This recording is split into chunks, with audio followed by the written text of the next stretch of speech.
Hi, this is Jack at Jack's Transmissions. We're one of the very few companies out there that has invested in vehicles for transmission testing. The GTR R35 GR6, A90 Supra, the DCT 470 SST, we have two cars for that platform. We feel it is critically important as this platform ages and the complexity of the platform to test every unit before it leaves. This 2013 DBA GTR, its whole purpose in life is to have transmissions in and out of it all day, every day. And we test every unit from relearn to drivability. Nothing compares to real world conditions. And it makes for a much higher quality product that the customer receives. We have confidence that everything is as it should be, that it works properly. And I also take video of my test drive with your transmission in it to send to you so you could see that the unit's functioning properly, and if anything's different when it goes into your car, that there must be something external going on. Either way, we're more than happy to help you. But here we go. There's an FBO trans I completed earlier today that was in this car, and this is what I do during the testing. And this happens for every single GR6 that comes through our shop. Okay, so we have our FBO trans in our test vehicle, and we don't discriminate here. The FBO is the lowest cost build that we do for the GR6, and it still gets the same treatment. It goes in my car, we run it through a relearn. This one passed a relearn. Run it up to temperature to make sure no thermal issues. I check what's called clutch crossover. We check gear engagement with the synchros to make sure there's nothing goofy going on there.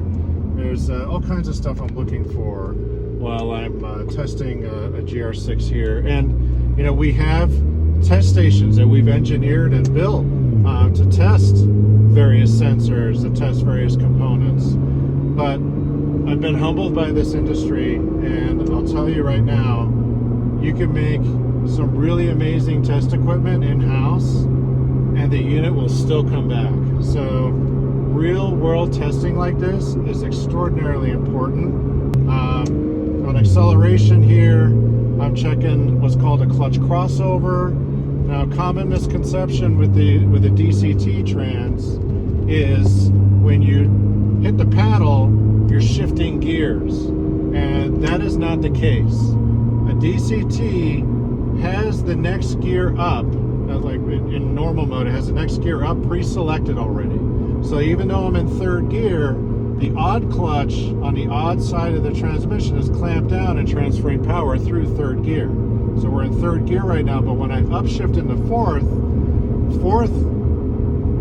even clutch A is open. So when I shift into fourth, the third gear odd clutch opens and the even clutch for fourth engages. And when you go from one clutch to another, from one side of the transmission to another, even to odd, odd to even, whatever, that's called clutch crossover.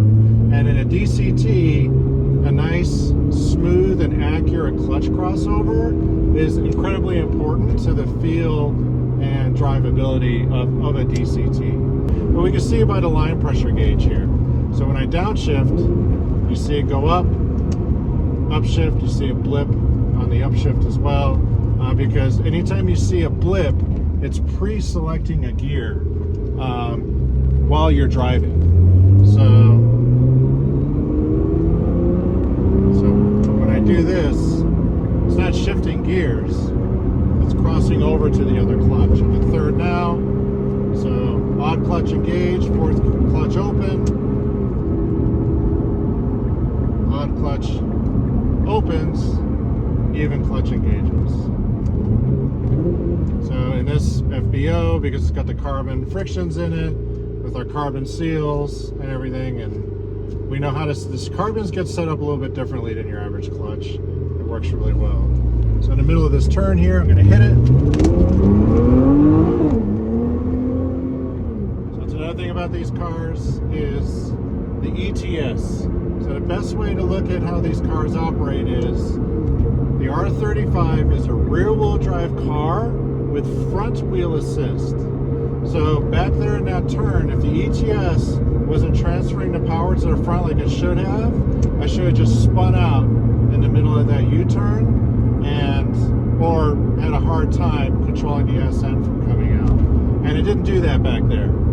Power transferred over to the front to help pull me out of that turn, and it was a very effortless full throttle turn out of there. Turbos are pretty small in this car, so I hit pretty hard, and it pulled me right out of there, no problem. So that was really nice. So ETS is working really well. And it's another thing about these FBOs too, is I set the ETSs up differently depending on the build and the power the car makes. And the ETS for this build, I don't set up as aggressively as, you know, like a Drag 1000 build, because, you know, an FBO customer is probably not going to have a billet front diff or upgraded front prop shaft or any of that stuff.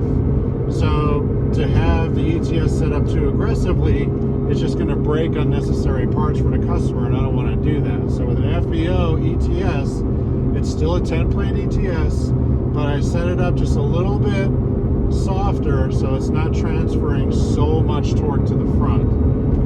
You know, if it was a Drag 1000 customer, I would set it up quite a bit more aggressively, but FBO, it doesn't need that. And to be honest, an ETS that's set up a little bit softer is actually a lot more fun. You can get you know, a little bit more oversteer out of it in the turns too, which is fun. So now I'm going to hit it 1, 2, 3.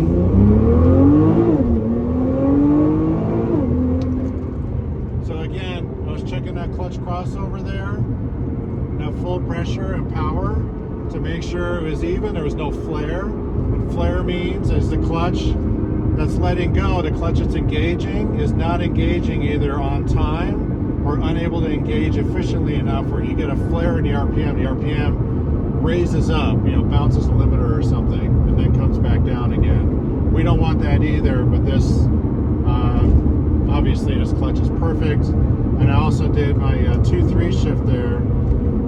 GR6s, the worst gear to engage is going from 2 to 3. The worst crossover to have is 2 to 3, even into an odd. There's a harmonic, or what some people call the grunt noise, that develops going from an even gear to an odd, and it's most prevalent in 2-3. So if I hit it about mid-throttle,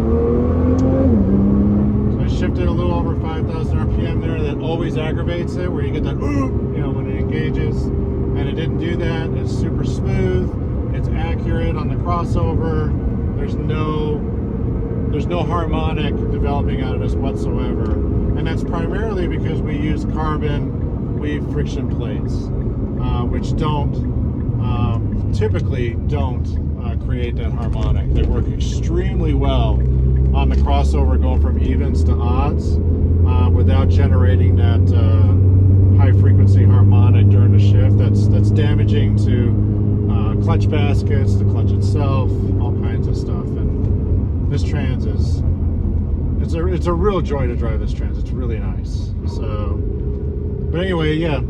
So here we go. Simple FBO. Temperatures are up to 208 now. So no errors, no problems. Everything seems really happy here. But this is what I do, and I send a video like this to every customer for their GR6 that I test in the car. I used to not do videos. This is something fairly recent. I've been doing videos of actually testing them. But if you have a transmission either repaired or built by us here, you're going to get a video from me testing, actually driving your trans. And the nice thing about that is it eliminates any question when you get the trans. Like, we know the trans works properly. We know there are no errors, there are no odd issues, there are no noises. Everything is great. You know, it's good to go.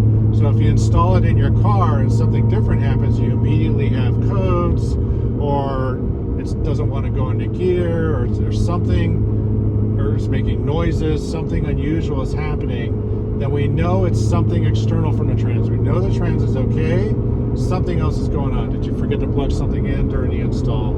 Is the engine drive shaft loose on the front of the trans or something? You know, there could be something else going on. So it really relieves a lot of that stress on trans install when you have a build trans come to you, to know that it's right, you're not going to get a DOA. So anyway, I hope you enjoyed this video, and it makes you, gives you a bit more of an understanding of what we do here with these. We take a lot of pride in our work, and we really enjoy this stuff.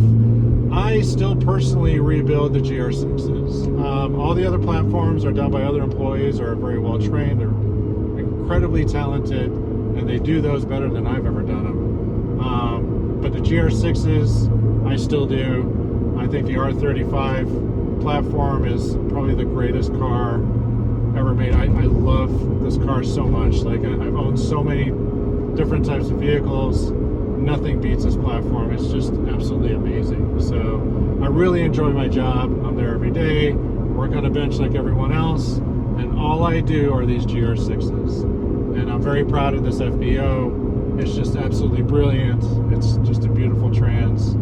I think the customers are going to be really happy about it. And now I got to stop this video and take another video for the customer so I can send it to them and show them how amazing this trans is.